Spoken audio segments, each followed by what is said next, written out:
Hello everyone, I hope आप सब लोग ठीक होंगे।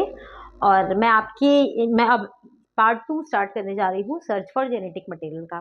पार्ट 1 बता रखा है, प्लीज़ उसको पहले देखिएगा तभी आपको पार्ट 2 समझ आएगा। ठीक है, हमारा टॉपिक चल रहा है सर्च फॉर जेनेटिक मटेरियल, जिसमें मैं आपको बता रही हूँ कि फाइनली पता कैसे चला कि हमारा जेनेटिक मटेरियल है क्या। ग्रिफिथ एक्सपेरिमेंट हुआ था और मैक्लियोइड वाला मैंने बता दिया था। ग्रिफिथ वाले में ट्रांसफॉर्मिंग एक्सपेरिमेंट था। ट्रांसफॉर्मिंग एक्सपेरिमेंट उसको कह रहे थे क्योंकि कुछ ट्रांसफर हो रहा था। ठीक, मैक्लियोइड मैकार्टी वाले में उन्होंने कहा था कि डीएनए जेनेटिक मटेरियल है, लेकिन लोगों ने कहा था डीएनए हो सकता है लेकिन प्रोटीन भी हो सकता है। तो यहाँ पे ये आए और इन्होंने बोला कि रुक जाओ, no controversy, I will clear it. ठीक है, तो इस एक्सपेरिमेंट को हम लोग हर्शी एंड चेज को ट्रांसडक्शन एक्सपेरिमेंट भी कहते हैं और अनइक्विवोकल एक्सपेरिमेंट भी कहते हैं। अनइक्विवोकल इसलिए कह रहे हैं हम लोग क्योंकि यहाँ से अब कोई भी कंट्रोवर्सी नहीं, now what ever the result will be वही सही है। ठीक है, ठीक। तो इनका एक्सपेरिमेंटल मटेरियल इन्होंने यूज किया था बैक्टीरियोफाज। आप कहोगे बैक्टीरियोफाज क्या है? बैक्टीरियोफाज या फेजेस जो भी कह रहे हो, बैक्टीरियोफाजेस वो हैं वायरसेस इन्फेक्टिंग बैक्टीरिया, जो बैक्टीरिया को इन्फेक्ट कर रहे हैं। ठीक है, इन्होंने T2 बैक्टीरियोफाज लिया था और इन्होंने एक बैक्टीरिया का इस्तेमाल किया था जिसका नाम है बेटा ई कोलाई। ठीक है, ई कोलाई बैक्टीरिया का इस्तेमाल किया था इन्होंने, और साथ साथ कुछ रेडियो एक्टिव लेबल्ड इन्होंने फॉस्फोरस लिया था, फॉस्फोरस 32 और सल्फर लिया था 35। ठीक है, इन सब चीजों का इन्होंने इस्तेमाल किया था इसमें। बैक्टीरियोफाज बैक्टीरिया कौन सा? इकोलाई। रेडियो लेबल्ड हम लोग कहेंगे इसको, रेडियो लेबल्ड एक्टिव समझ ही जाओगे। रेडियो लेबल्ड फॉस्फोरस 32 और सल्फर P32 और S35 इन्होंने इस्तेमाल किया था। ठीक, ओके। सो अब इनका एक्सपेरिमेंट क्या था, उन्होंने बैक्टीरियोफाज लिया था और इस बैक्टीरियोफाज को, जैसे कि मान लो कि ये ऐसा 2 टेस्ट ट्यूब है, बैक्टीरियोफाज लिया। बैक्टीरियोफाज होता क्या है, उसका स्ट्रक्चर कुछ ऐसे रहेगा। वायरसेस है ना, तो वायरस का ये आउटर कोटिंग क्या होता है? कैप्सिड, जो कि किससे बना होता है? प्रोटीन से बना होता है। और साथ साथ इसके पास डबल स्ट्रैंडेड क्या था? डीएनए था। मतलब ये वाला पार्ट कैप्सिड जो था वो किससे बना होता है? प्रोटीन से बना होता है, और ये तो हमारा डबल स्ट्रैंडेड डीएनए था। ठीक है, इन्होंने देखो, उन्होंने बोला था कि मैं प्रोटीन डीएनए में से बता रहा हूँ कि क्या है जेनेटिक मटेरियल, और इन्होंने ऐसी चीज का इस्तेमाल किया था जिसके पास प्रोटीन भी था और डबल स्टैंडर्ड डीएनए भी था। ठीक है, बहुत ही मतलब कि इजीली एक्सप्लेन हो सकता है ये चीज, और बहुत ही सोचा समझा इन्होंने एक्सपेरिमेंट किया कि कंट्रोवर्सी चल रही है डीएनए और प्रोटीन में, तो मैं कुछ ऐसा यूज करता हूँ जिसके पास डीएनए भी और प्रोटीन भी है। आपको क्लास 11 में पढ़ाया गया होगा कि आपकी जो वायरसेस होते हैं उनका जो कैप्सिड होता है, कवरिंग होता है, वो प्रोटीन से बना होता है। और यहाँ पे इसका ये T2 बैक्टीरियोफाज का genetic material double stranded DNA था। ठीक है, इन्होंने अब इस वायरस को, मतलब T2 बैक्टीरियोफेजेस को, यहाँ पे कंटिन्यूसली इसमें एक में इन्होंने फॉस्फोरस डाला था 32 और एक में इन्होंने सल्फर 35। मतलब इन्होंने ये वायरसेस का सैंपल लिया इस टेस्ट ट्यूब में, और इस टेस्ट ट्यूब में भी वायरस का सैंपल लिया।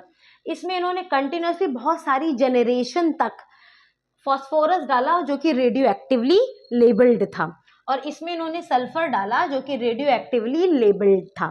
ठीक, आपको ये चीज मैंने प्रीवियस लेक्चर में भी, मतलब जो न्यूक्लियोटाइड मैंने पढ़ाया था, आपको बताया था कि डीएनए के पास फॉस्फोरस होता है, फॉस्फेट ग्रुप होता है। ठीक है, और जो प्रोटीन होता है उसके पास क्या होता है? सल्फर होता है। ठीक है, अब इसमें मैंने फॉस्फोरस डाला है तो जाहिर सी बात है कि वो किस में जाएगा? डीएनए में जाएगा। इसमें मैंने सल्फर डाला है तो सल्फर किसके पास जाएगा? प्रोटीन के पास जाएगा। अब डीएनए, यहाँ पे ये डीएनए और ये है प्रोटीन। यहाँ पे स्ट्रक्चर आपको क्लियर हो जाना चाहिए, मैं फिर से आपको एक्सप्लेन कर रही हूँ। इन्होंने बैक्टीरियोफाजेस लिया था और इन्होंने क्या किया, 2 सैंपल ऐसे लिया, और एक में उन्होंने फॉस्फोरस डाला रेडियो एक्टिव लेबल, और इसमें एक में उन्होंने सल्फर डाला था। ठीक है, अब ये फॉस्फोरस है तो फॉस्फोरस ढूंढता है डीएनए को, डीएनए को ढूंढेगा, और ये सल्फर है तो सल्फर ढूंढेगा प्रोटीन को, क्योंकि प्रोटीन के पास सल्फर होता है और डीएनए के पास फॉस्फोरस होता है। समझ गए? तो इसका मतलब कि अब इस वाले सैंपल में रेडियो एक्टिव फॉस्फोरस हो गया और इस वाले सैंपल में रेडियो एक्टिव सल्फर चला गया, क्योंकि कंटिन्यू डालते गए काफी जनरेशन तक। ठीक है, तो और ये अपने आप को अब डीएनए के पास लेके चला गया, और ये अपने आप को इसके, इधर देखो ना, एक बार फिर से, नहीं समझ आ रहा होगा तो एक बार फिर से आप देखो, ये एक सैंपल लिया, ये एक सैंपल लिया। अब इसके अंदर ये वायरस का सैंपल है, ऐसे समझो, ये वायरस का सैंपल है, ये कैप्सिड वाला पार्ट और ये डबल स्ट्रैंडेड वाला पार्ट। अगर मैं इसमें फॉस्फोरस डाल रही हूँ और अगर मैं इसमें सल्फर डाल रही हूँ, तो सल्फर गया है किसके पास, प्रोटीन के पास, और फॉस्फोरस गया है किसके पास, डीएनए के पास। ठीक है, ओके। अब इन्होंने क्या किया, यहाँ से काफ़ी जनरेशन तक कराने के बाद जब वो रेडियो एक्टिवली लेबल्ड हो गया, तो उन्होंने क्या किया, उन्होंने इसका इन्फेक्शन बैक्टीरिया किससे करा दिया, इकोलाई पे से इन्फेक्ट करा दिया। आप एनसीईआरटी में देखोगे ये वाला पार्ट क्लियर हो गया है। तो फाइनली अब मैं आपको एक्सपेरिमेंट की तरफ लेके चल रही हूँ। ये तो अभी पूरी तरीके से तैयारी हो रही थी। एक्सपेरिमेंट में 3 पार्ट आप देखोगे एनसीईआरटी में लिखा हुआ है, एक है इन्फेक्शन और एक है ब्लेंडिंग और एक है सेंट्रीफ्यूगेशन। मैं बताती चलूंगी और आपको बताती चलूंगी कौन सा स्टेप किस में है। इन्होंने क्या किया, अब इसमें ये मान लो ये ई कोलाई बैक्टीरिया है इधर और यहाँ पे ई कोलाई बैक्टीरिया, ठीक, 2 अलग अलग सैंपल लिया। इसमें वो वाला वायरस से इन्फेक्ट कराया, वो वाला बैक्टीरियोफाज इन्फेक्ट कराया जिसके पास रेडियो एक्टिव फॉस्फोरस था, और इसमें वो वाला वायरस इन्फेक्ट कराया जिसके पास रेडियो एक्टिव सल्फर था। फॉस्फोरस है तो डीएनए ऑब्वियसली, और ये मतलब कि वो जो सैंपल हमने अलग अलग बनाए थे ना, वो वाले से, वो वायरस से इन्फेक्ट कराया इन्होंने। अब क्या हुआ कि सबसे पहले इन्फेक्शन होगा, इन्फेक्शन मतलब ये जैसे ये वायरस इस पे आया तो ये अपने जेनेटिक मटेरियल को इसके अंदर क्या करेगा, इन्फेक्ट कराएगा। ठीक, इसके अंदर इन्फेक्ट कराएगा जेनेटिक मटेरियल को, अपने इसके अंदर यहाँ पे इन्फेक्ट कराया। अब इस जेनेटिक मटेरियल को जब ये इसके अंदर ऐसे इन्फेक्ट कराया, ठीक, अभी इसके अंदर ऐसे इन्फेक्शन हुआ, तो पहला स्टेप हुआ कि ये वायरस आया और इस बैक्टीरियोफाज पे अपना इन्फेक्शन कराया मतलब अपने जेनेटिक मटेरियल को इंसर्ट करने की कोशिश किया। ये इंसर्ट करेगा तो जैसे ही वायरसेस के जेनेटिक मटेरियल आते हैं तो ये बैक्टीरिया को लगता है कि ये तो मेरा जेनेटिक मटेरियल है, तो बैक्टीरिया उसको अपना जेनेटिक मटेरियल समझ के मल्टीप्लाई करने लगता है। ठीक, तो सबसे पहला स्टेप है इन्फेक्शन हुआ। अब होगा ब्लेंडिंग। ब्लेंडिंग का मतलब होता है कि कैसे हम लोगों ने उसको मिक्स किया। मिक्स करने से, मिक्स क्यों किया, ताकि अब देखो, अब जब इन्फेक्शन होगा तो सिर्फ और सिर्फ इसका जेनेटिक मटेरियल, मतलब इन्फेक्शन होगा तो जेनेटिक मटेरियल ही अंदर जाएगा। क्योंकि इन्फेक्शन वायरस जब होता है वो अपने जेनेटिक मटेरियल को इंसर्ट करता है। तो बचा क्या, जब जेनेटिक मटेरियल अंदर चला गया तो अब बचा क्या, इसका सिर्फ और सिर्फ वो वाला पार्ट, कैप्सिड वाला पार्ट बचा। हम ब्लेंडिंग क्यों करा रहे हैं, ताकि ये कैप्सिड वाला पार्ट, अब ये वाला पार्ट हट जाए, क्योंकि अब ये जो हमें चाहिए था इंसर्ट कराने के लिए वो इंसर्ट हो चुका है। कंफ्यूज मत होइए, हमने क्या किया, इन्फेक्शन कराया। इन्फेक्शन में क्या हुआ, जेनेटिक मटेरियल इन हो गया। 2 अलग अलग हम सैंपल लेके चल रहे हैं क्योंकि हमें डीएनए और प्रोटीन में ही पता करना है कि क्या है। जब इसमें इन्फेक्शन करा दिया तो अब हमें ये प्रोटीन का कवरिंग हटाना है। ठीक है, तो हमने करा दी ब्लेंडिंग मतलब एक तरीके से उसे ऐसे मिक्स कराया, उसको मिक्स कराने से ये वाला पार्ट अब यहाँ से हट गया। ठीक, अब हुआ क्या, अब एक चीज देखो, अब इसका जेनेटिक मटेरियल यहाँ गया है और इसका जेनेटिक मटेरियल यहाँ गया। अब हमने इसको सेंट्रीफ्यूगेशन कराना है। सेंट्रीफ्यूगेशन केमिस्ट्री में भी पढ़े होंगे, बहुत स्पीड से ऐसे हम लोग उसे मशीन में चलाते हैं ताकि जो हल्का वाला पार्ट होता है वो अलग हो जाए, भारी वाला पार्ट अलग हो जाए। जब इसका सेंट्रीफ्यूगेशन कराया तो ऐसे समझो, जो भारी वाला पार्ट था वो इधर हो गया, इकोलाई वाला पार्ट। ठीक है, इकोलाई, और जो वायरस का जो पार्ट था, क्योंकि अब उसका क्या कहते हैं, जो भी वायरस का जो भी पार्ट था, हमें ये वो ऊपर रह गया, हल्का वाला पार्ट था। ठीक है, जेनेटिक मटेरियल वाला सब तो इधर आ गया। अब ये हल्का वाला पार्ट अलग से हटा दिया गया।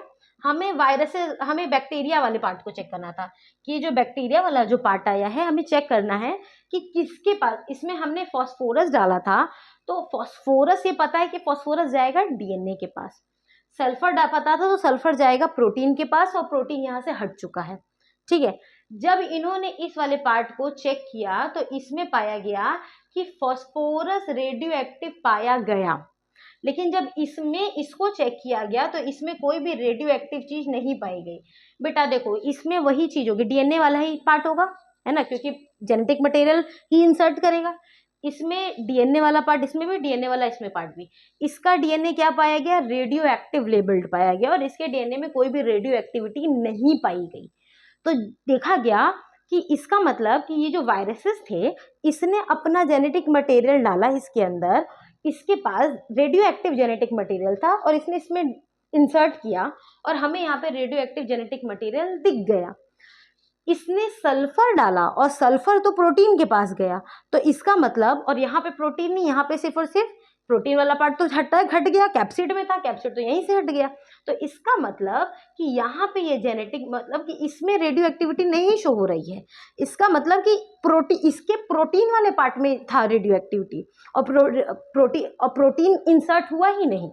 तो इसका मतलब पास क्या हो रहा है, एक जनरेशन से दूसरे जनरेशन पास क्या हो रहा है, डीएनए पास हो रहा है। डोंट, मतलब इसको बहुत ज़्यादा ऐसा खिचड़ी मत करो, फिर से बता रही हूँ कि एक से दूसरे में जेनेटिक मटेरियल जाता है। यहाँ पे जेनेटिक मटेरियल आया और यहाँ पे हमने देख लिया कि जो genetic material radio active label यहाँ था वो यहाँ हमें मिल गया, ठीक। अब यहाँ पे जो हमने इंसर्ट करवाया, सल्फर इंसर्ट करवाया, और वो जेनेटिक मटेरियल में नहीं गया क्योंकि उसको जाना था प्रोटीन के पास, और यहाँ पे तो प्रोटीन था ही नहीं, तो यहाँ पे रेडियो एक्टिविटी नहीं दिखी और यहाँ पे रेडियो एक्टिविटी दिख गई। तो यहीं से समझ आ गया कि ट्रांसफर हो रहा है डीएनए।